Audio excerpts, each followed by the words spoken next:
The arrival of winter weather, marked by heavy rain, gusting winds, and cooler temperatures, is piling misery upon misery. This is an excerpt from a report by UNICEF on how the winter weather heightens dangers for Gaza's children. But winter was not as cruel and harsh if there were houses or a roof over their heads. With the ongoing war between Israel and Hamas and incessant bombing, winter in Gaza has made lives difficult. So, what is happening in Gaza now since the winter arrived? 2 months after fighting escalated, and Gaza is in the grip of a human catastrophe. Resources have dwindled away, and 1.9 million people fled their homes as per the United Nations.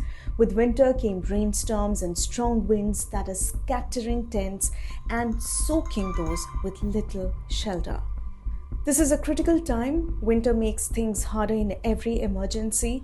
Poor weather can make roads treacherous, so it's harder to reach people in crisis. The onset of winter presents even more challenges, not just from the cold but also from the risk of disease with no functioning sanitation or water treatment systems. UNICEF reports that families displaced by the hostilities and living in makeshift shelters are especially vulnerable to the damp winter weather. With excessive rainstorm and flooding and a lack of fuel for heating leaves them exposed to the risk of respiratory and other diseases. Rain and cold will lead to further increase in waterborne diseases, bacterial infections and diarrhea in children, says World Health Organization. Families are struggling to find blankets to stay warm with no mattresses and pillows. Many are sleeping on the ground in tents.